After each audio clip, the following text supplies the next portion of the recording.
code which involves jailing pre-trial people who are in contempt of the court's orders. Interesting. Joyce, a sitting federal judge, is speaking out about the threats that judges are facing. Here's some of that. Take a listen. It's particularly problematic when those comments are in the form of a threat, especially if they're directed at one's family.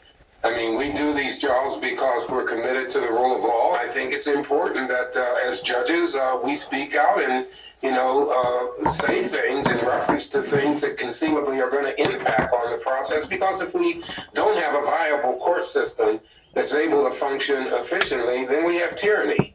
And I don't think that would be good for the future of our country and the future of democracy in our country. Judge Reggie Walton doing just that, speaking out. How unusual, though, is it for a sitting judge to do a TV interview like this, Joyce? So it's extraordinarily unusual, and Judge Walton is a senior judge. He was a Bush appointee to that court. Stop right there. A Bush appointee. I agree with what the judge got through saying, regardless whether it be a local judge, state, federal, whatever, juvenile, whatever, elected official. But what do you do whenever the system has become so corrupt that now either don't nobody listen to you whenever you tell people about the corruption, or better than that, whenever you actually are violated by the courts themselves by saying that somebody such as myself had made a direct threat to George Walter Bush, or in 2005 put out a letter pertaining to the apocalypse of the four horsemen, put it in a t-shirt form while living in Nashville, Tennessee, and sent it off to the 43rd President of the United States, and it come back as a threat. What do you do when people such as this are continuously violating their citizenship, their own citizens? What do you do? There has to be a give or take somewhere or another, because I guarantee you, if the people did not speak out regarding these issues, it would go on forever. And basically, you would turn this government into a tyranny type government, even though it would be shadowed as being a fair democracy government. In reality, it wouldn't be a bit different than it would be if it was communist-controlled Russia, or communist-controlled China, or communist-controlled anything. Because there has to be a balance. And like I said a while ago, I agree that, whenever I was up in Kentucky, more so the second time, whenever they nabbed me up and went all the way to Oklahoma City, Oklahoma, to get me for 2 telephone calls that was non-threatening and that should not have been looked upon as being stalking, especially since the occurrences that happened in my life happened with that group of people up there that was initiating their, I'm going to use the word protest, and not wanting me to complete my plan of action towards going up into LBL and fasting and praying for God to sanctify a sword symbolizing peace on earth. Whenever you have a group of people that is that dead set in basically holding the big mic or ruling the roost, the people really have no other choice other than to be subjected to this type of abuse. And I'm pretty sure that if this has went on in my life, it's bound to have went on in not hundreds, but thousands of other people's lives pertaining to Homeland Security, Secret Service. Now, there's no doubt there's people out there that are in the wrong, they're violent, that they have criminal behavior, and anybody that threatens any type of judge towards doing any type of harm to that person should be reprimanded. As a matter of fact, while I was in Kentucky the second time, I seen 2 different individuals that the state of Kentucky actually went way out of their way to go get these individuals, to grab them back and have another court hearing on them, primarily because they had threatened the judge. One was way out of town in another state, and the other one was right there in the same county, to give you any kind of idea towards how stupid the people can be. There's no doubt that the judicial system right now is under attack.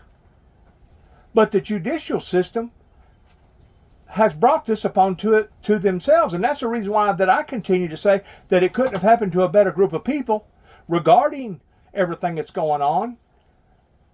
And the fact of the matter is, I never did threaten George Walter H. Bush's life in 1989. I was going to the White House to try to open the eyes of the American people by using the media, by telling them that we had went to war with the wrong person pertaining to Saddam Hussein, towards him being the actual axis of evil.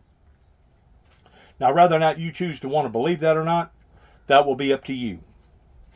But I'm telling you right now, what they done in Wheeling, West Virginia was nothing more than a make-up mockery job, especially after I'm sitting there recording every word that's being said while 2 Secret Service agents is knocking down my hotel door, and I'm talking to a 911 dispatcher. And then we go to court, and my brother and my wife at the time was there to represent me. Miss Jolene Nugent was representing me at the time. But yet no, because of a lying 911 dispatcher that said, well, it must have been a falter of equipment, Your Honor, is the reason why it didn't show up on the 911 recording. Well, even if it was a failure of the 911 recording, how come it wasn't recorded on my recording? Because my recording was just exactly the same as 911 recording. Up until they basically knocked the door in and apprehended me and grabbed me up and threw me on the floor. The law, regardless of what type of law, regardless whether it's a federal law, state law, county law, is out of control whenever it can do its citizens the way that it has done various people such as myself, and basically walk away and snigger and say, wow, we sure put the screws to him, didn't we? Kind of like what they was going to do to me down in Oklahoma City, Oklahoma in 2009 whenever I was investigating them. And they was going to make an example out of me by putting a bomb in the back of my truck and then posting me all over the news. Not just their news, but international news, that I was a could-be, would-be potential threat towards being another Timothy McVeigh. Even the Kentucky New Era, when I was apprehended in 2012, up until they released me in 2013, put in their front page 5 columns or 6 columns about Dennis Jackson pertaining to the leading arrest that happened pertaining to Trigg County, Kentucky, because at that time they was downsizing their strong arm from being a federal case down to a state case or a county case. And in doing so, this newspaper agency called the New Kentucky Era put about 3 columns in there about how that I was out in Oklahoma City, Oklahoma, and I was driving around, and I was suspicious this and suspicious that, and the cops thought this and the cops thought that. All hypotheticals. Almost every word in a 5 or 6 column front page newspaper agency coming out of Christian County, Hopkinsville, Kentucky, was basically all innuendos, hypotheticals. Why did they do that? Because not any of that had anything to do with what was going on at that time with the case with Kentucky. I'm going to tell you why. They were trying to build a case on me. That's why. And what they didn't realize is that people such as myself are now building cases on them. That's right. We got our pencil and paper out too, and we're recording things that you have done and things that you haven't done that you should have done, And now we're exposing those things to the public. And that's really the only way that the American people are going to come out on top, pertaining to shaming these people completely out of their positions and out of their seats. Because to threaten somebody, that's an automatic no-no. And I've known that all my life. All my life. And that's the reason why that what they done in Wheeling, West Virginia to a Tennessean was nothing more than a makeup job of how that they was going to smear somebody that did not deserve to be smeared. They had no idea what my true principle was towards going to Washington, D.C. and basically starting a protest march about the Iraqi war pertaining to Saddam Hussein. Because I knew that that was not the axis of evil. And then what happened? A few years later, bingo, we get attacked because of what happened regarding the Gulf War. Because of what happened regarding the Gulf War. And in other words, it come back to haunt the American citizens because of the downplay of what the American politicians had done. Once more, what is a federal judge? What is a state or a county judge? They are an official. Whenever these officials get to the point that they are out of basically no longer above the board, they're basically doing whatever that they want to do whenever they want to do it. And in one way, I can understand her point towards intimidation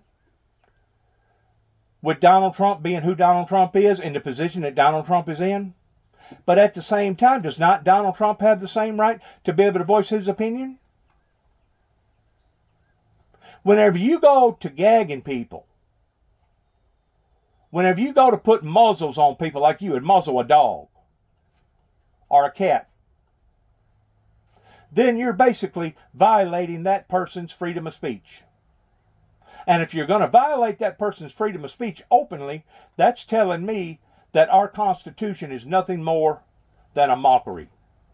Because the law should not just be for the citizens to obey, but it should also be for the law to obey. And whenever the law is no longer operating above the board, then you're going off into areas such as tyranny and nationalisms and communisms and stuff like that. And that's what the American people can see. And that's what Donald Trump can see. And this is the reason why Donald Trump speaks the way that he speaks, because Donald Trump feels like that he's being bamboozled or he's being railroaded by the very system that he was a part of at one time towards representing. Now, there's no doubt that I'm not trying to represent Donald Trump here, because I don't agree with everything that he says and everything that he does, and I don't agree with all the tactics and techniques that he uses to do it. But there has to be some sort of, once again, balance between the citizens and the system. And whenever the system is no longer functioning as a system, then it's not a matter of somebody like Donald Trump or somebody like Dennis Jackson that's challenging the system, but now it's the system challenging Donald Trump. Or it's the system, such as my case up in Land Between the Lakes, up in Kentucky, up in Tree County, and also up in Paducah, Kentucky, surrounding Livingston County, Kentucky, around Grand Rivers, Kentucky. Now you got the system that's challenging these people. I wasn't violating nobody's laws by going up there praying and building an altar and having a sword and praying that God would sanctify the sword towards the sword symbolizing peace on earth. But yet no. What happened in 1989? Homeland Security, Secret Service intervened. They wanted to confiscate that sword, even though the sword was locked up into a sword box that you could not tangibly get a hold of. Matter of fact, I even had the sword box attached to a chain attached to the bed of the truck that any and everybody couldn't just grab a hold of the box and run off with it. Besides that, the box and the sword itself probably weighed about 75 pounds. You'd have to be a pretty strong individual to grab up something and just run with it like that. But it took the police officers, give or take, about 30 minutes with crowbars and hammers and screwdrivers and everything else just to finally get the sword out of the box. And the thing about it is, this is the this is the mockery part of it all. The sword was made out of aluminum that I had originally purchased over here by Kenton, Tennessee, just outside of Kenton, Tennessee, in Northside Market on Highway 45 going toward Union City. Ray and Lois is who I bought it off of. It cost $30. It was made out of aluminum. It didn't have edge on it, no sharper than a cane that somebody walks with. It was that dull. And of course, with it being aluminum, it was very, very light. I would have hated to have known that I was going to use that as any type of weapon, much less a sword. But yet, no, they charged me for a deadly weapon in Madison County, Jackson, Tennessee, in 1989. And Homeland Security initiated that raid. Because why? Because they did not want the Windmill Ministries missions to grab a hold. Now, 30 plus years later, I can look back and say, you know what? It's y'all's people's fault that initiated this in not only what you didn't do that you should have done in 1988 in Ronald Reagan's administration, but what you have continuously been doing towards violating your own principles pertaining to your own Constitution, pertaining to freedom of speech, the right to bear arms, and freedom of religion. All three of those violations pertaining to my Constitution has been hacked on, whittled on, cut on, and basically thrown completely out the door. So to me, especially the things that I'm seeing going on today, I'm just wondering if the Constitution isn't just some sort of fable. Some sort of something that we wish for, but in reality is not there. Especially whenever I see more and more cases like Donald Trump come up, and we're seeing people being railroaded like this. It really makes me wonder, because the courts are doing this openly. The media is doing this openly. They're doing this in front of the American people, towards trying to convince the American people that this is the proper and right way of doing things, and it's not. Because people does have the right to voice their opinion. I'm very opinionated. Whenever you wind up putting out about 5,000 videos just within the past 4 or 5 years on Facebook, it pretty well tells you that I'm not lacking of words. I'm not lacking of words, and I'm very opinionated in what I see, what I hear, and it's up to me of whether or not I want to voice those opinions, or whether or not I want to be like the rest of them out here, towards basically being like the ostrich and stick their head in the sand and hoping and praying that don't none of it come my way. Well, I got news for those people that don't want it to come their way. It's going to come their way. And the reason why it's going to come their way is because they didn't stand up, they didn't speak out, and they didn't do something about it. And it's just a matter of time before it's coming near a neighborhood near them. They will be violated. It's just a matter of time before the courts will turn on them. It's just a matter of time before the criminal will actually have more rights than the victims. And whenever that happens on a one-to-one basis, in and on that person's life, that's whenever you get more and more people that's gathered up, and eventually it will have a mob mentality about it, that now people like the media want to get on there and basically degrade and dehumanize the American people, because the American people are speaking out. Well, the reason why they're speaking out is because they themselves has been violated. Now, if you can't see that, MSNBC, then obviously you're not wanting to see it. Because there's thousands of people's lives out here, from the Dixie Chicks on, that have been violated by Homeland Security. And even to this day, we still do not know what happened to all those messages coming from Homeland Security to the American people, even though Homeland Security is hired by the American taxpayers. Those records have been squandered, have been repressed from the American people. The day of January the 6th, the day of the insurrection, we still do not know what was being said and how it was being said in behind per se, the four walls. I agree. No judge, no constable, no counselor, no probation officer, nobody working for the court system in general on any level should have to be subject to threats and intimidation tactics whenever it comes to them and their lives and their families' lives. I agree with that, because it would be anarchy. It would be nothing but chaotic. But what do you do about all the people that was accused of this but never did actually do it? And like I said, it's really frightening to see what's happening right in front of our very eyes here in America, pertaining to it being done on a national front, on national TV, and basically nobody's speaking out about it. You know, it makes me wonder towards, do we really even have a constitution? People want to keep talking about a constitutional crisis. I think the Constitution has been in a constitutional crisis ever since Kennedy got assassinated, going back into the early 60s. That's my personal opinion about it. And I'm pretty sure if you get out there and got to asking a bunch of people about it, they'd probably tell you the same thing. We are living right now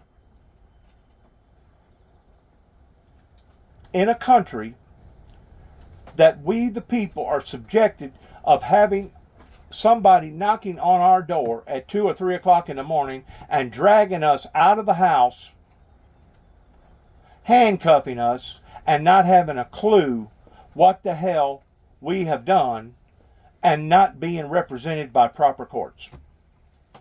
Because it's happened to me.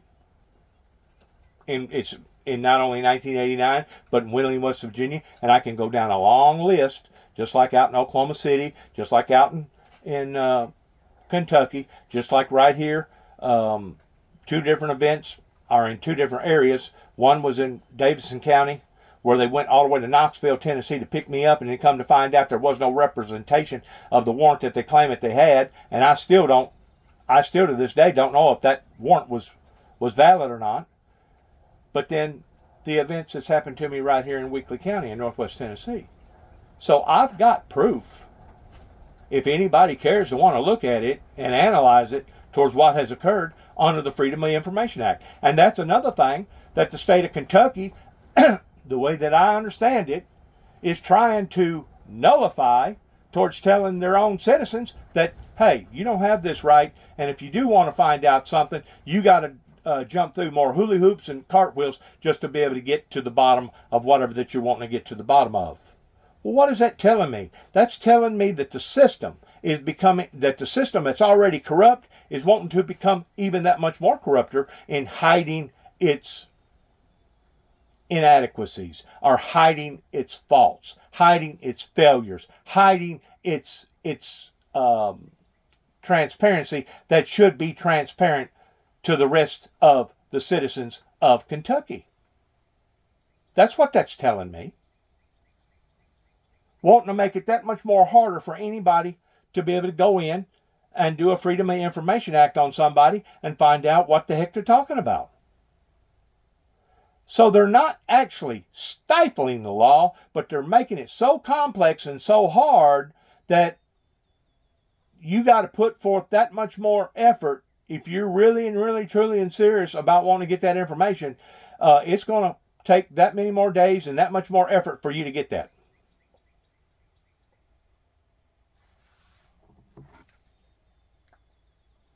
He's known for being plain-spoken and outspoken. And I think it's important to say that what he did here didn't cross any ethical lines. You know, we see Supreme Court justices who go out and engage in public speaking. This was really very much an esteemed member of the federal judiciary standing up for the rule of law and saying something that should not be said, that judges in this country shouldn't be subject to threats, and certainly shouldn't be subject to threats by a former president of the United States. So from a sitting judge to a former federal judge, Nancy Gertner said this about it all last night. Take a listen to that. This is about intimidating witnesses and court staff and basically undermining an orderly and regular trial, it's a good thing that federal judges has spoken out, and it speaks to how extraordinary this is, how extraordinary a moment this is. So I don't think the public understands exactly not only how unusual this is, but how frightening and troubling this is. Exactly. It is frightening and it is troubling. And it's not coming necessarily from the citizenship of the citizens of America, but it's coming from the system itself. Now, they're going to get on national TV or whatever TV station that they want to get on, and they're going to defend their positions. They're going to defend their inadequacies. But now, it's fixing to go over to an ordeal that recently happened over in Maryland. And before it comes on, within the next 2 minutes, because I've done seen this, I've done evaluated this, I want to say this. The events that happened pertaining to the cargo ship, the Maryland Bridge, would not have occurred if the people and the government of the people here in America would have done the proper things whenever Ronald Reagan finally convinced the superpowers that the world was not going to be ended by a nuclear war, but it was going to be ended the way that the Bible had predicted for it to end. There was a problem. Whenever Ronald Reagan got off the airplane, and whenever the people found out how Ronald Reagan had accomplished that, working through the power of God, the Holy Spirit of God, then all of a sudden they wanted to throw it under the rug as if it was a great accomplishment by that particular administration. And that was one primary reason why George Walter Bush come in out of the court off of the coattails of the Reagans, because of the accomplishments of what the Heavenly Father had done with and for Ronald Reagan's administration. Well, now, 30 plus years later, the people are starting to hear this. And they're starting to understand this. And plus, they're feeling the consequences of all this pertaining to how basically our country has been, I use the word hijacked. Maybe blackmailed would be another word to use. I don't know. But this country, pertaining to all the problems that we're seeing right now, would not have occurred if the church world would have done what they were supposed to have done towards supporting the message coming from the windmill ministries, that basically we would have already seen utopia and prosperity and peace and seeing the grace of God towards coming down and taking out his children right before the Great Tribulation period begins. In other words, we had already been taken out of all this. We would have done been gone. But instead, you've let your bridges decline.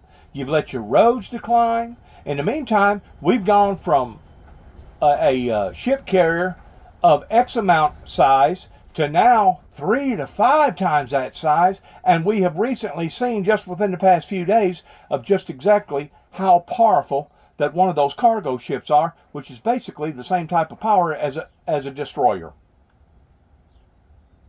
Maybe even more whenever it comes to the velocity of that load.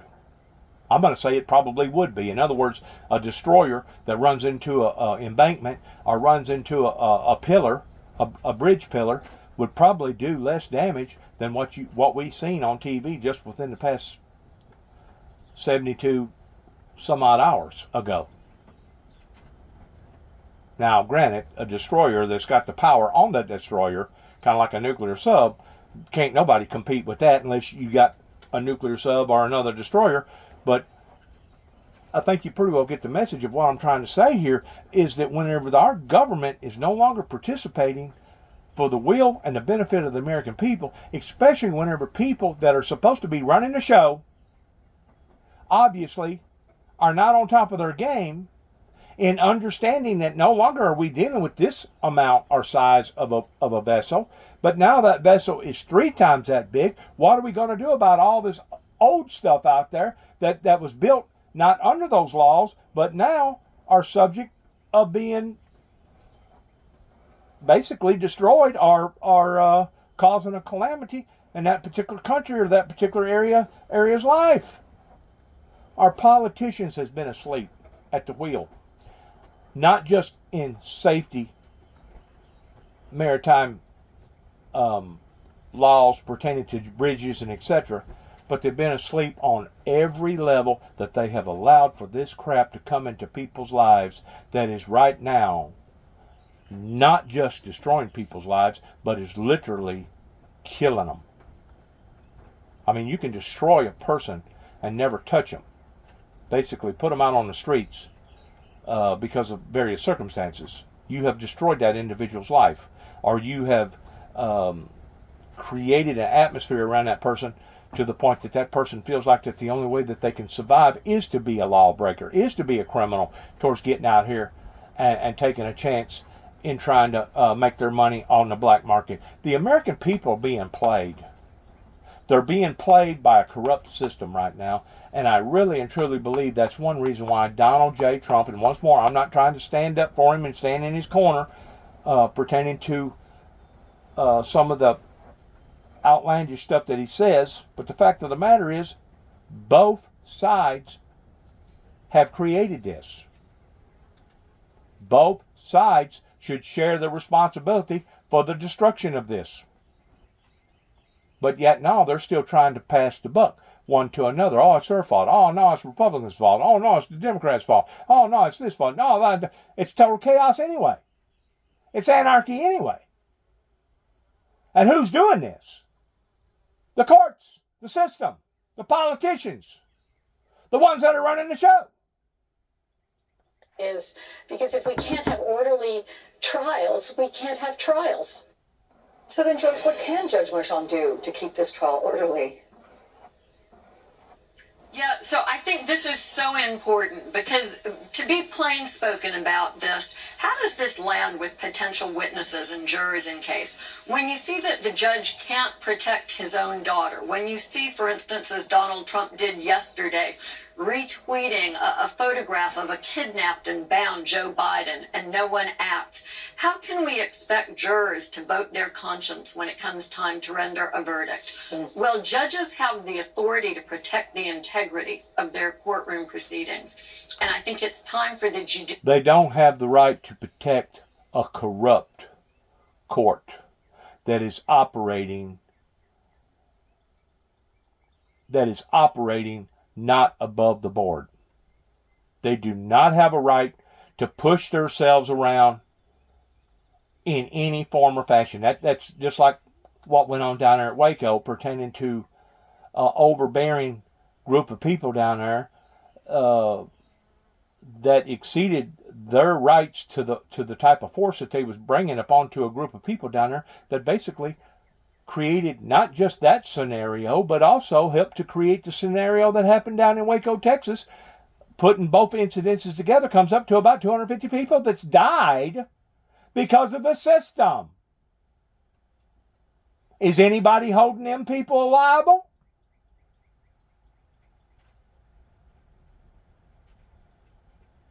to stand up. Donald Trump is on pretrial bond in 4 criminal cases.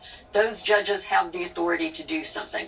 To this point, the courts have bent over backwards to avoid doing anything that would appear political. I respect that. I think that that's the right thing to do in many ways. But Donald Trump is crossing lines that will interfere with the integrity of these trials, and the judges simply have reached the point where they will have to take action. Yeah. Hey, guys, I'm sorry to pause this. We may come back to you, but we're going to... You know, in a way, Donald Trump probably wishes that they would take action. Because the more you stir up the people, and the more the people see what's happening here, the more incentives that the people are going to have towards seeing not just another scenario occur similar towards January the 6th, but basically total chaos. Total chaos. So it's not the citizens that are driving this off into the direction that it's going in. It's actually the system. The system that's driving this, because the people knows that they're being bamboozled. They know that they're being bewitched or taken advantage of. And to this day, once more, there's still no true accountability that how in the you-know-what can a nation that's supposed to be the greatest nation in the world wind up being trillions and trillions and trillions of dollars in debt, and seeing all the illegals coming over the border, and seeing all the other problems pertaining to us being hacked, and our accounts being taken from us, and the disruptions that's happening in people's lives right now, especially whenever it comes to AI and putting all this social media out there and not having any type of control over it, just basically being a Wild Wild West show in the hands of children. In the hands of children. That was one of the primary reasons, or one of them, not all of them, but that was one of the reasons why I said in 1983 that they should legalize marijuana, because marijuana at that time was elevating itself on the same level of moonshine back in the 1910s and 1920s before Prohibition happened. And it wasn't until Prohibition happened that the government stepped in and started having control over who could make liquor, who could buy liquor, who was at right age to liquor, what type of liquor that it needed to be, what was the safety regulations in the liquor that was being made. But instead, we got kids now that's 5, 6, 7 years old that their parents smoke marijuana, and now they're smoking it too. Out of control. It's ruining people's lives. It's killing people. Not counting all the retail stores that has stabbed us in the back. Not just Walmart, but all of them. Towards going and getting goods overseas, because they can get it overseas 5 times cheaper than what we can make it and manufacture it right here in the United States. So has the people been sold out? You damn right to have. You damn right to have been sold out. And the people has a right in speaking out. And if they don't speak out, well then, guess what? You're going to be just like them Afghanistan women and them Afghanistan children over there that didn't speak out against the Taliban. And 11 days later, the very group of people that we had trained them to be against took back over their lives. And that's exactly what the American people are trying to prevent.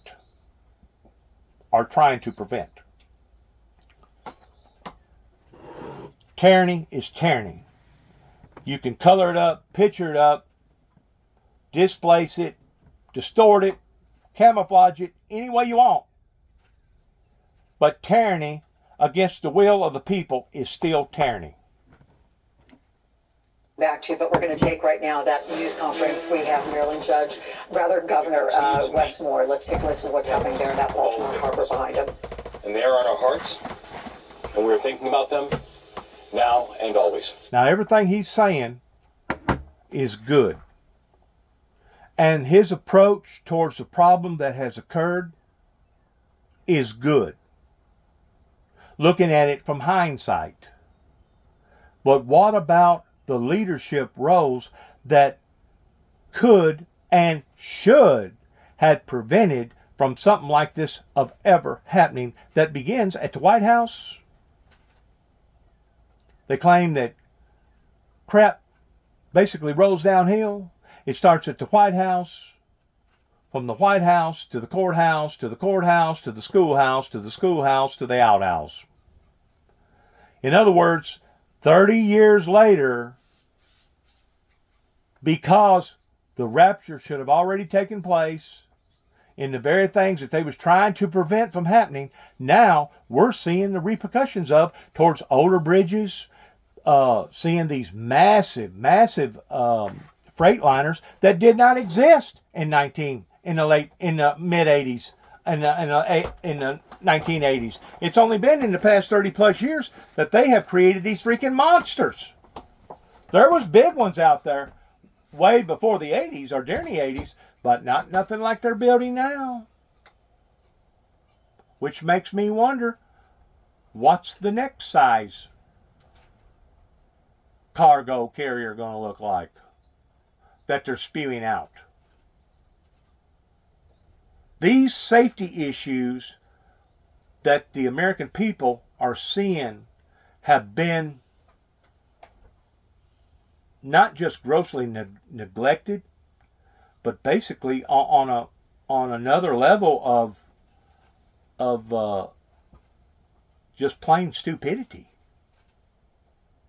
And there's so many other areas that people can look at that we're having to deal with today that we didn't have to deal with even 30 plus years ago, just a few years ago. Within half the span of my lifetime, we was not dealing with the stuff that we're dealing with right now. We should have, the Christian society should have already been taken home. I want to go home. I don't want to live here. I hate this freaking place down here. My body has been injured, cut, broken, ambushed, done wrong. Do you think I want to continue to live down here in all this? I want to fulfill my godly purpose. Obviously, there's people right here in Northwest Tennessee that don't want me to do that. Because if they did, they would have already stood with me. They've had their opportunity of standing with the Windmill Ministries missions, beginning at the county seats in Northwest Tennessee. None of them wanted to do that. And it's one thing for you to ignore somebody, and it's another thing to actually try to set them up or try to destroy that person because of the way that they believe or because of what they feel, which is once more a violation of our Constitution. I'm supposed to have just as much right of putting out the message that I believe that God has put out in my heart for me to put out to the people as Joe Blow down the road. It don't matter if he went to college. It don't matter if he's got a degree hanging on the wall, or it don't matter if he's a street preacher. It's one thing to ignore, and it's another thing to purposely entrap or set up. And that's exactly what they done in Waco. They did not just ignore a group of people that was minding their own business down there, but basically intervened in their lives towards selling them guns and then turning around and busting them or trying to bust them for the guns that they had sold them because they didn't pay a certain amount of taxes on a monetary scale. How far is our government going to continue to hit below the belt?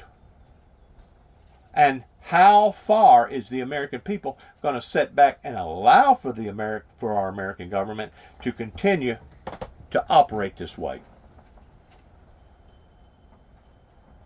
This incident that this man's fixing to talk about should not have occurred. Should not have occurred, regardless whether it be an American bridge or a European bridge or an Australian bridge or a Canadian bridge or any other bridge all over the world. There's trillions of bridges all over the world. Trillions. Trillions. When's it going to happen again? Where's the next victim? Besides that, these computer software hackers knows that these vessels operate on a certain level and wants to prevent somebody from basically the shore a mile or two away to be able to go in and reset their dials in their computer system that basically can cause the whole unit to shut down, lose power, and the next thing you know, the vessel's out of control. We, my friends, are going to have to be smarter. Rather than working harder, we're going to have to be smarter if we're going to survive this. Because I'm telling you right now, evil is on the march. And people does not like godly people. They want to keep everybody in the dark. That's what has gotten us in the trouble that we're in right now. We have been in the dark. It's time for the people to walk out of the darkness back into the light. And the light is the light of Jesus Christ. Because it's going to be only by Him and in Him and with Him that we're going to survive this. Ellos están en nuestro corazón, están en nuestro pensamiento, hoy y siempre. Also, to all people who have offered prayers, I ask this, keep offering them. The families, the first responders, they will continue to need them. Yes. Our state will continue to need them.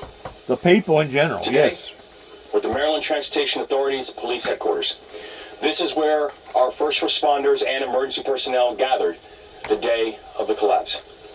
We set up mission control immediately and got to work right here. And we're so grateful to the extraordinary work of our MDTA police, and we're thinking of all of our first responders, including the extraordinary men and women of our National Guard. And there's no doubt what he's saying is excellent. Looking at it past tensively speaking. From a past tensive view. Hindsight. Now since the occurrence has happened. But let's not take our eyes off of the smoke screen in what they're doing right now, which is a good thing. They should be doing this. But let's not take our eyes off the core of origin towards why it happened to begin with.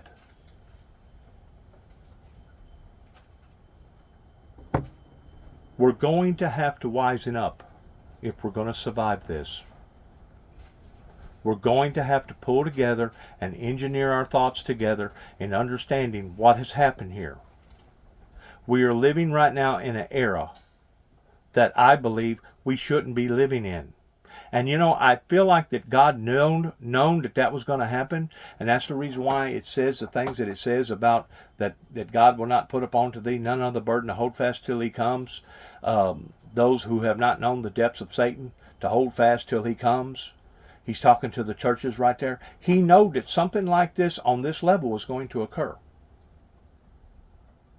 And that Satan was going to grow proportionally in the last days towards seeing the wrath of Satan even become that much more influential, pertaining to deaths and injuries and gun violence and drug overdoses and being trillions of dollars in debt and seeing all the illegal immigrants coming over here to America.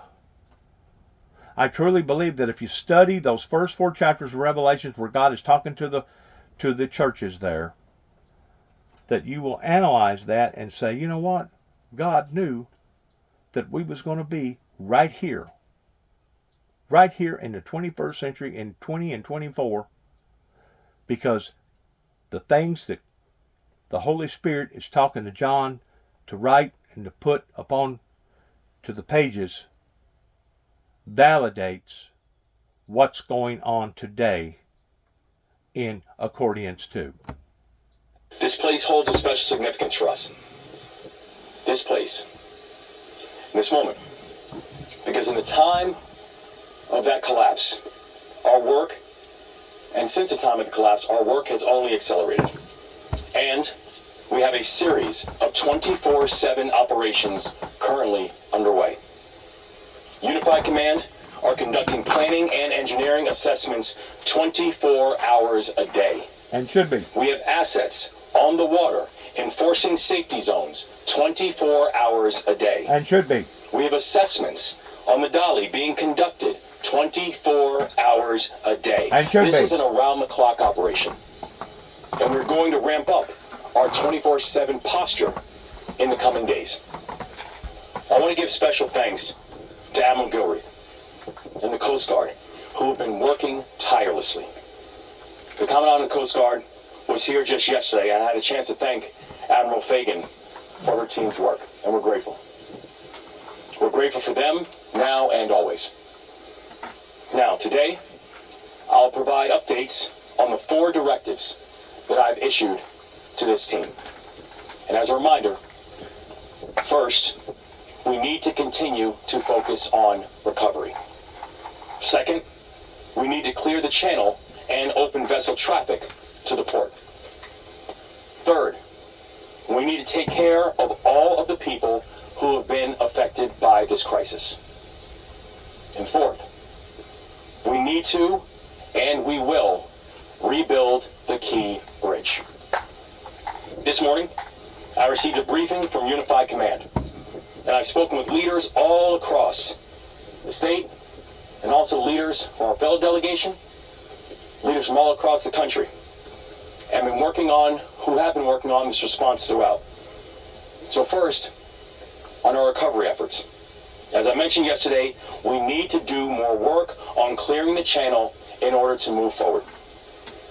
This is a remarkably complex operation, and our focus needs to be on unity of command and unity of effort.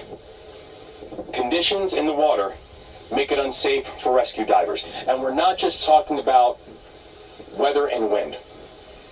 We're talking about debris. We're talking about wreckage. We're talking about pieces of the Key Bridge that are in the water. One of the mantras in the military that we learned was this: mission first, people always. And that's the mindset that we are applying to this work. We are going to move as fast as possible. We are going to ensure the safety of our first responders, and we are not going to compromise one for the other. We are going to do both at the same time. Right now, the conditions make it unsafe for rescue divers. But as soon as those conditions change, Colonel Butler has assured me that those rescue divers will be going right back in the water. I also want to remind everyone that this is a no-drone zone. It has been established, and that is throughout the entire airspace surrounding the collapse. This is not a game, and please do not test my seriousness on this. The instructions are simple, and they must be followed. All drones are to stay away from the site of the Francis Scott Key Bridge collapse, period, and full stop. Now, second, on clearing the federal channel and opening vessel traffic to the port. With a salvage operation that is this complex and this unprecedented, you need to be able to plan for every single moment. And this work is going to take time, and we're going to continually assess and reassess this situation. This morning, Unified Command assured me that the hull of the Dolly is damaged but intact. The Army Corps and their partners will begin to move forward with the crane operations today. The north sections of the Key Bridge are going to be cut up and removed.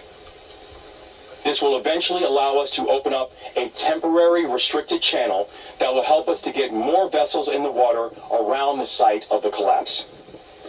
And our friends at Trade Point Atlantic have agreed to help us with the process wreckage from the salvage and operation. And to the team at Trade Point, I want to say thank you again for stepping up. This is going to take time to clear this section of the collapse. It's not going to take hours. It's not going to take days. But once we complete this phase of the work, we can move more tugs and more barges and more boats into the area to accelerate our recovery. As of yesterday, 377 people were actively engaged in response operations in support of Unified Command. And we will continue to marshal people and resources to ensure that we have everything that we need to do this work as safely, as efficiently, and as effectively as possible. Now, I've said this before, I will say it again, and I will continue to say this. This is not just about Maryland. This is about our nation's economy.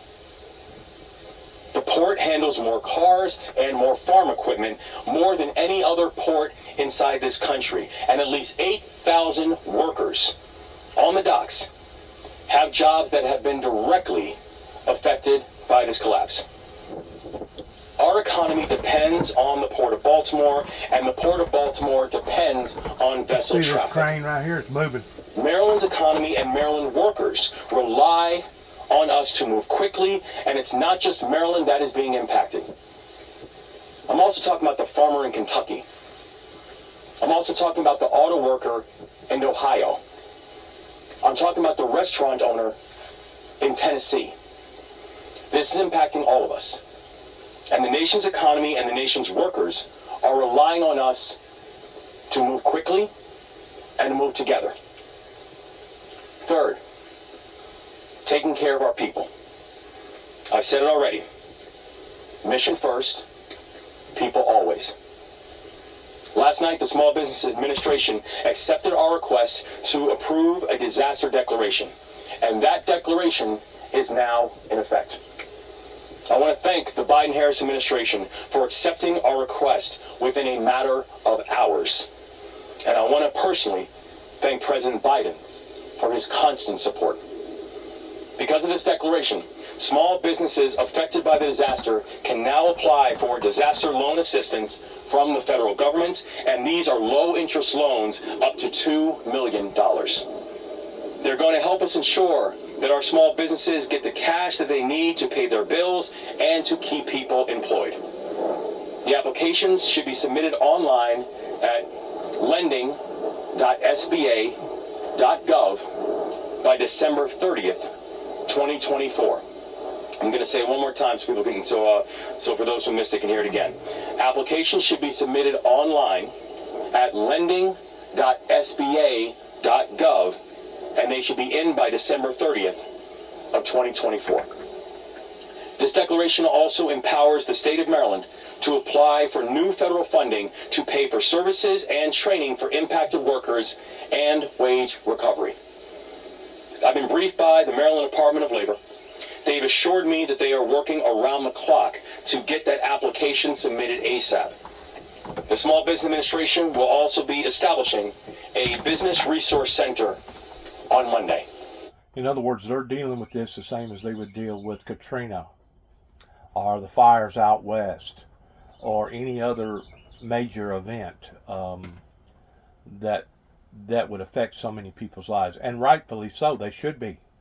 This is the way that any government organization should run towards taking its people. Now, I do want to say this. I think Congress has been on like a 2-week vacation, which I tend to wonder how many days they get off versus how many days they stay on. State legislation, federal legislation, etc. But Monday, whenever they come back to work, if there is one person that speaks against what the chief and commander has already requested to fit the bill on this particular project, I think they should be not just chastised, but I think that they should be fired right then and there on the spot, because that would prove that the body is no longer functioning for the will of the people. Be the same thing whenever Donald Trump was in power and COVID hit pertaining to a pandemic. Even though this is not on that same level, it is still a very, very serious matter that does not need to be debated, argued upon, or analyzed and put on the back burner. This is something that should take top priority, in addition to prioritizing all piers on all the older bridges and putting safety features on not only the tugboats and the carriers, but also on each bridge by each pier. Should be something, I don't know what, I'm not a, I know the technology is out there, I just don't know how to present it to the public, of how that they could go about it, that if somebody got too close, a large vessel, I ain't talking about a boat, but a very large vessel got too close to that pier, that there would be all kinds of a barrage of lights and sirens going off that would basically be heard halfway across the state. We have got to be on our game, especially knowing that we have enemies not just across the pond, but right here amongst us, just like a Timothy McVeigh, or just like other major occurrences that's happened right here in America, of people that's wanting to bring destruction into our own lives.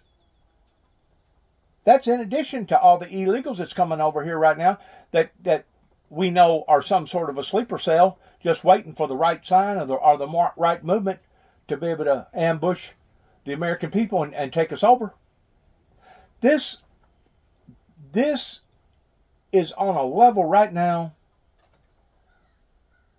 that maybe not is on the same level as 9/11 because of so many lives that got devastated. But looking at it from a security standpoint, this should be dealt with on that same level of making sure that that never occurs again. What happened during 9/11? We made major changes pertaining to air marshals and making sure that there's some sort of a screening on people before they ever get on the airplanes, and doing a whole lot more pertaining to Homeland Security regarding that issue. Regarding that very issue. This, on a safety level, should be dealt with on a similar status pertaining to these bigger boats, these water carriers, cargo carrier boats out there that's so humongous that I guess if it was to run into something like the Sears Tower or one of the Twin Towers, it'd probably literally knock one of them buildings over. That's how powerful and that's how strong that these boats are once they gain a momentum. And even though they may not be doing but 8 or 9 or 10 miles an hour, to stop that type of force is almost next to impossible. Yeah, you can stop it, but it's going to take like a mile down the road, kind of like a freight train.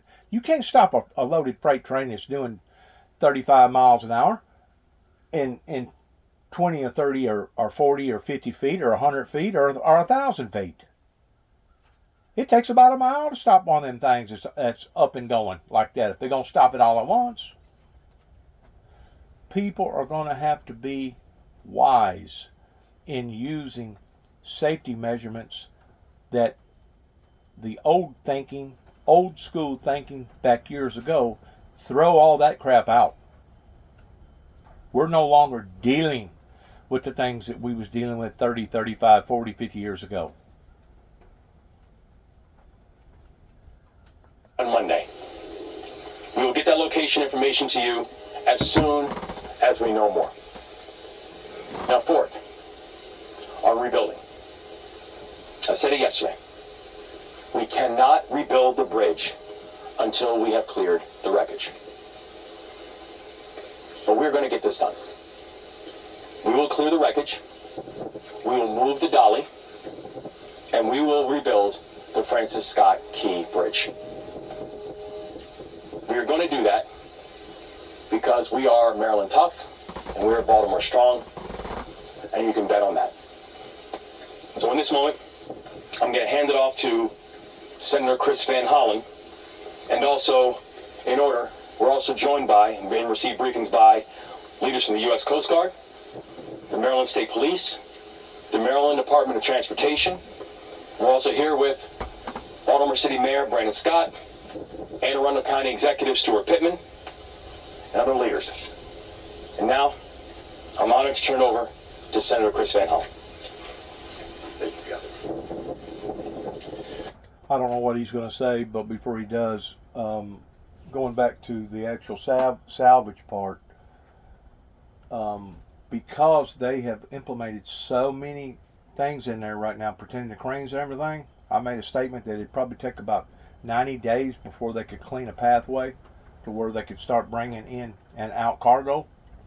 I'm going to say they could probably beat that now by looking at what they've done just within the past few days.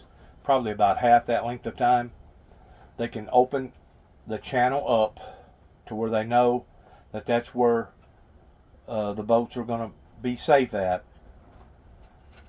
Depth of the water, making sure that there's nothing going to hang or jag or gouge some of the other bigger boats. They could put up floating buoys, and the tugboats will basically lead and direct those vessels in and out of that area, the same as they was doing before this incident ever happened. Now, to clean up the whole debris, all of it from top to bottom, yeah, you're talking probably 6 months to a year just to clean up all the debris, all the concrete, all the bar joists, all the steel. I mean, there's a whole lot of stuff out there that's going to have to basically be dealt with. And I don't know that it would be appropriate to grab a hold of some of that heavier stuff, the bigger stuff, and just drag it out to the ocean somewhere and use it as a reef. Usually reefs form from stuff like that. I don't know if it would be appropriate to do that. I don't know if the Mariana laws would allow for them to do that, but that could be an option that they could do towards basically hauling that stuff out into deeper water and basically just dropping it. I don't know that they're going to do that. I don't know that they'll be allowed to do that. To build the whole bridge back, probably, even with major crews going, it's still going to be a 3 to 5 year project. I mean, you're talking about massive, big equipment. You're talking about stuff that ordinary people don't got. I seen something the other day on TV where they could basically put people in this bubble and drop this bubble down to the bottom surface of the sea or a lake or whatever, and it would suck all the water out of this bubble, and then people inside the bubble could basically take off their oxygen mask and start working and walking on the ground to be able to go in and get whatever that they was looking for. It didn't matter if it was pearls, it didn't matter if it was gold, it didn't matter if it was hidden treasure or lost treasure. That they've got heavy duty equipment out there to do things today that was unheard of even 25, 30 years ago. I mean, whenever they build those big pylons to build those bridges, you ought to look and see how they do that. They basically formigate a dry wall around all of that for those guys to get in there and tie all that rebar together and weld all that stuff together and then start pouring massive amounts of concrete on top of concrete on top of more concrete, kind of like the Hoover Dam project. They've got some engineering tactics today that they didn't have back whenever I was growing up and being in the heavy construction industry. They've got different forms of concrete now that they can use that has more of a lifespan than the regular concrete.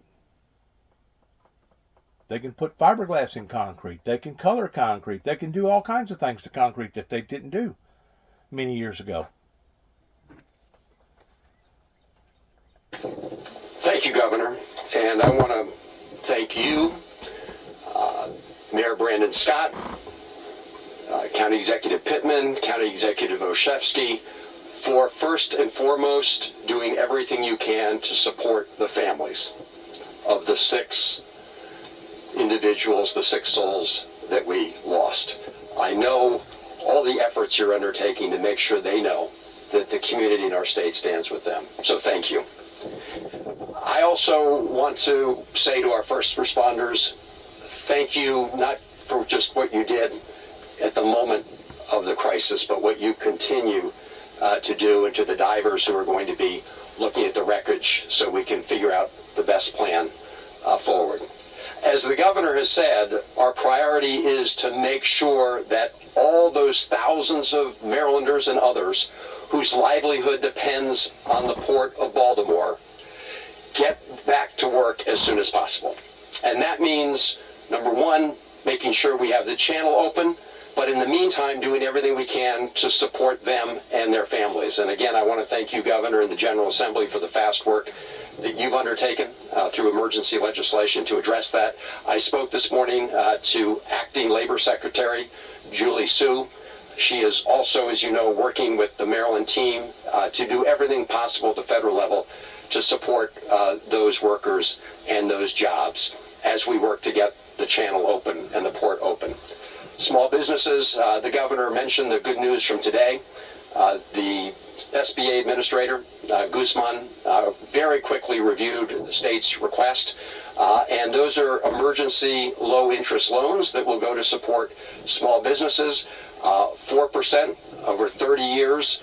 and a grace period during the first year, so small businesses can do everything they can to keep their workers on the job as we work to open the channel. Opening the channel, as you heard from the governor, that is the #1 priority, and I want to thank President Biden and his entire team for being laser focused on helping Baltimore and Maryland in the aftermath of this emergency. We've heard from the Coast Guard, and we're going to hear from them again. I want to thank them. Admiral, it was great to join you and the Commandant of the Coast Guard yesterday to see a close-up view of the site, the bridge, the ship, and everything that we need to do to address it. It gave us a close-up sense of the magnitude of the challenge, but we also know that we are up to meeting that challenge and doing it as fast as possible. And to the Army Corps of Engineers and the Navy and the others who are being deployed to do this job, I want to thank you. And again, thank you to the Biden-Harris administration, because the federal government will cover the total costs of clearing the channel so that we can get those ships moving again and get the port open. On rebuilding the bridge, again, Governor, thank you and your team for such fast work, and thank you to President Biden and his team for such fast action. $60 million is already being made available on a quick basis to make sure that we can address the impact on surrounding traffic patterns from the fact that the bridge has collapsed. And then Maryland has also been deemed eligible. They've been accepted into the emergency program at the federal level that will mean that the federal government will pick up 90% of the costs of that program. And Senator Cardin and I will be working very hard with our delegation, Congressman Nfume and others, to make sure that we make good on President Biden's promise that the federal government will pick up the full costs. And I just also want to say, Ben Cardin could not be here at this moment. He's been here day in, day out. He will be back. We work very closely together with the governor's team on those small business loans. And we're going to be working together to introduce that legislation on behalf of our delegation. All right, everybody, you're listening right now to Maryland Senator Chris Van Hollen. He was citing that the other Maryland Senator Ben Cardin has been there on the scene, not there, though, at that particular event. And he was preceded by Governor Wes Moore, who spoke yet again about his directive, the 4 points being recovery, those 4 souls that still remain in the water, clearing the channel, opening it up to traffic, taking care of those who've been affected by this, which numbers into the 8,000s of port workers who will be affected with this as long as this port stays shut, and also rebuilding the Francis Scott Key Bridge. Let's go right quickly back to Julia Jester, who's there on scene with us. Julia, what was your big takeaway? I can say that Governor Moore made a very strong argument for why this is a national disaster. And I'm telling you guys, we've had a little bit of trouble with this live shot today. Unfortunately, it's been a bit of a disaster with it freezing up. Nonetheless, we did hear that the governor very quickly was approved by the Biden administration for a disaster declaration, and it certainly is warranted, this being a port that handles the most car traffic, shipping of cars into this country, as well as farm equipment. And he very sagely made the point this affects people all across this country. I think we've cleared things up with Julia Jester. So, Julia, if you are indeed back with us, you may not have heard, I did make a couple of salient points that struck me from the governor. How about you? What was your takeaway? Yeah, Alex, Governor Moore has been consistent all week long here in Baltimore that the Port of Baltimore is a national area of concern. It affects so many parts of the economy, from the automobile industry with the most number. Yeah, they lost her. Technical difficulty. You know what? I think we're going to do a 3 strikes and you're out there. It's the 3rd time we've lost this particular shot, so we're just going to let Julia fix things up if she can there on the scene.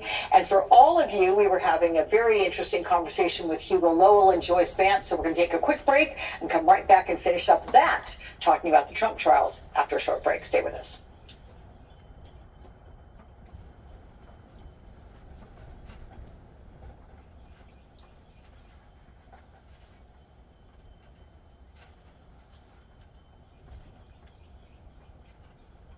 Or how about you? What was your takeaway?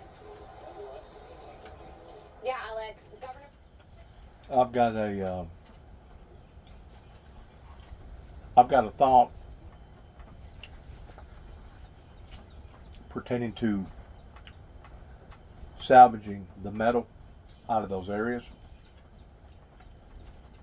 I'm not that familiar with everything that's out there pertaining to the maritime marina stuff.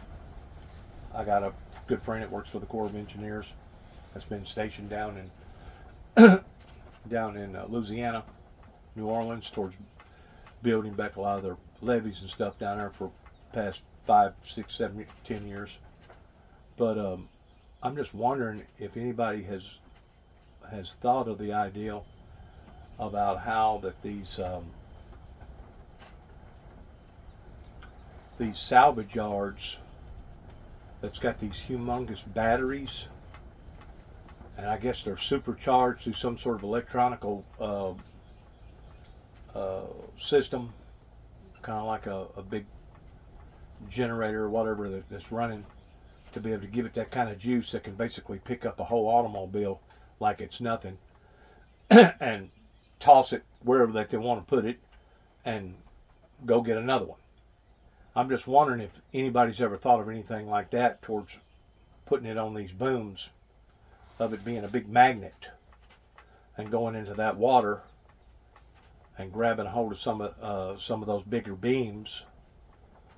I'm sure it would be limited in just exactly how much it could actually drag out of there, but I'm just wondering if that wouldn't be a thought that would help to quicken the project up towards getting at least the steel out of there. Of course, you got the concrete too as well. The concrete, that's going to have to be manhandled through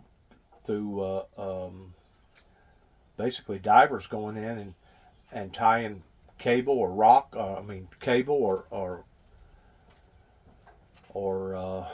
chains or something around each rock to be able to drag it out properly. Either that, or they're going to have to go in there with a big scoop. Probably do a big scoop. I mean, they got scoops now big enough that's probably 4 times the size of an automobile. So you figure 4 automobiles per scoop. Some of the earth moving equipment that could go in there and help all that stuff out. My friend that I was talking about, to give you some sort of an idea about the cost, was telling me that they had recently bought 4 crates of rock that you see going up and down the barges. 4 barges of nothing but raw rock. They cost over $500,000 just for 4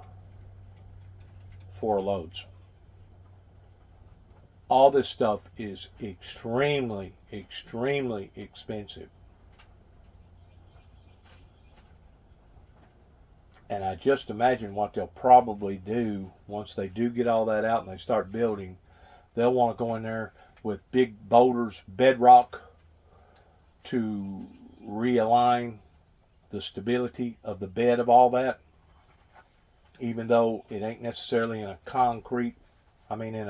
earthquake zone, I'm pretty sure they'll build it with the same type of codes as they would to build something out in California. And they'll build it on the codes that if one section does break, it won't have a domino effect towards the whole bridge collapsing. In other words, there'll be safety zones that will be made into their design, their architectural design, that was not put there back in 1976 whenever this bridge, I think, was built. A lot of engineering marvels has come about when just the past 50 years that we wouldn't have thought about addressing or doing, that now they can basically surprise the very imaginary minds of doing anything just about it, especially over in China. I've never seen a bunch of people that can build the way that they can over there, and not just China, but in other areas of the world. Unbelievable in how that they can put up a bridge or a building or a roadway and just do things that I didn't even think was possible, but they can do it. I want to pray for the victims of all of this and pray for the situation, that it can be eliminated towards the harshness of this disaster. We want to continue to pray for our great nation. We want to continue to pray for the people over in the Middle East, over in the Holy Land. We want to continue to pray for all these other countries that right now are having so much problems with violence. We want to pray for the Ukrainians. And most of all, I feel like that we need to pray for the Christians, God's true anointed people. Because God's true anointed people have been under the gun now for quite some times. And whenever I say under the gun, I'm talking about going all the way back thousands and thousands of years ago, that if people thought that you had an anointing in your life, or that you was deemed as being a prophet or a seer or any of the above, they made your life miserable. And today, don't think for a second that you still don't have people that's being executed right now as I speak in the name of God, in the name of the Lord Jesus Christ. You still got preachers and priests right now that are suffering tremendously because of the environment around them. So we want to pray for them, especially the elderly, the children, the women, those that are basically defenseless, that cannot defend for themselves, all over this great planet. Because whenever the Bible talks about the last days, the final remaining last days, that Satan will come down in great wrath, that means in every intolerable perspective that you can think of, from cancer to illegals, to drugs, to money laundering, to people being violent to each other, to homes being broken up, families being destroyed, countries at war with one another. I could go on and on and on and on about the works of the devil. And no, I'm not trying to give the devil anything that he don't rightfully deserve, but the bottom line is this: the devil right now is playing havoc upon to the children of God here upon to the planet, that I continue to keep saying we could have already done been gone. We could have already done got taken out of this mess that we're in right now if certain people would have done the proper and right things. All they have done is delay, delay, delay. And by their delaying has caused more and more grief and despair. And now we're seeing where a lot of the grief and despair that was not or would not have occurred 30 plus years ago, that are now occurring, just like this incident right here with this major ship that runs into this freaking bridge and just tears it all to pieces like it's a toy. Knocks it down like it's a toy.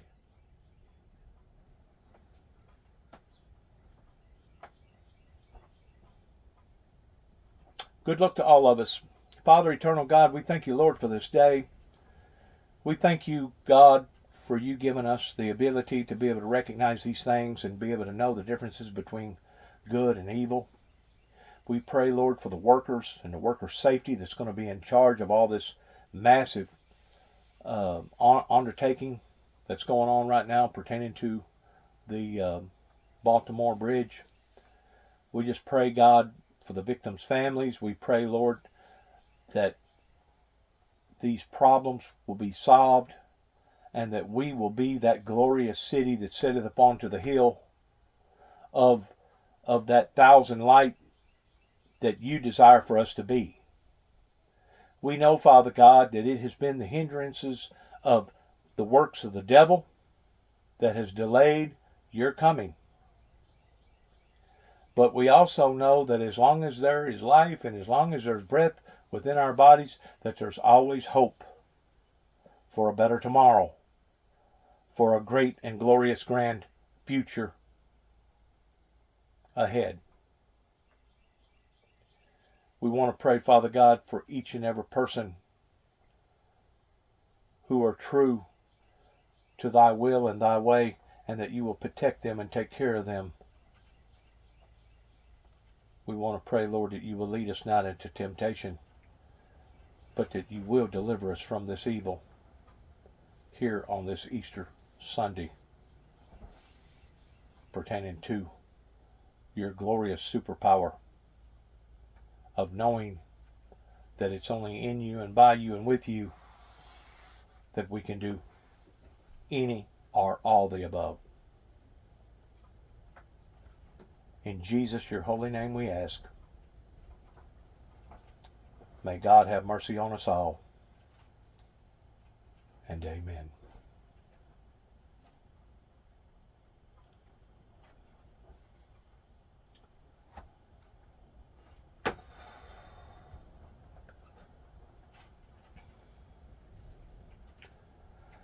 As I travel through this pilgrim land, there is a friend who walks with me. As I kneel in prayer, I hope to meet you there, precious Jesus, hold my hand. As I kneel in prayer, I hope to meet you there, precious Jesus, hold my hand. God bless and shalom. Happy Easter.